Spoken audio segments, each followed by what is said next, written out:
Hey guys, what's up? Welcome back to my channel. Today, we're going to be talking about the Nreal Air AR glasses. These are a new pair of AR glasses that are just starting to hit the market, and they're really cool. They let you see digital content overlaid on the real world, and they're perfect for gaming, watching videos, and just exploring new experiences. So, in this video, I'm going to give you a quick overview of the Nreal Air, show you some of the cool things you can do with them, and tell you if I think they're worth buying. But before we get started, I want to take a moment to ask you to do something for me. If you like this video, be sure to subscribe to my channel for more reviews and tutorials.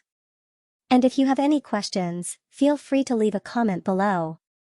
Now, let's talk about the Nreal Air. These glasses are really lightweight and comfortable to wear.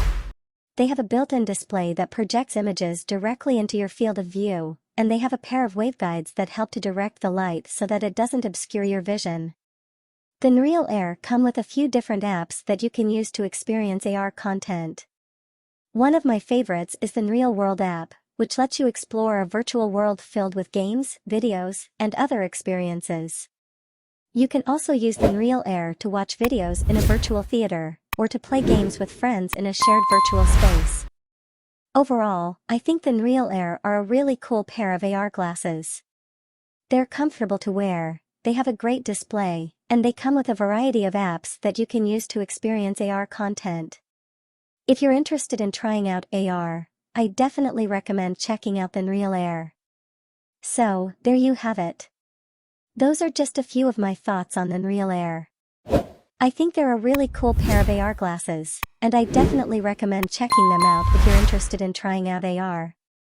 But before I go, I want to take one more moment to ask you to do something for me. If you like this video, be sure to subscribe to my channel for more reviews and tutorials. And if you have any questions, feel free to leave a comment below. Thanks for watching. And if you want to see more videos like this, be sure to subscribe to my channel. I'll be back next week with another review. Thanks for watching.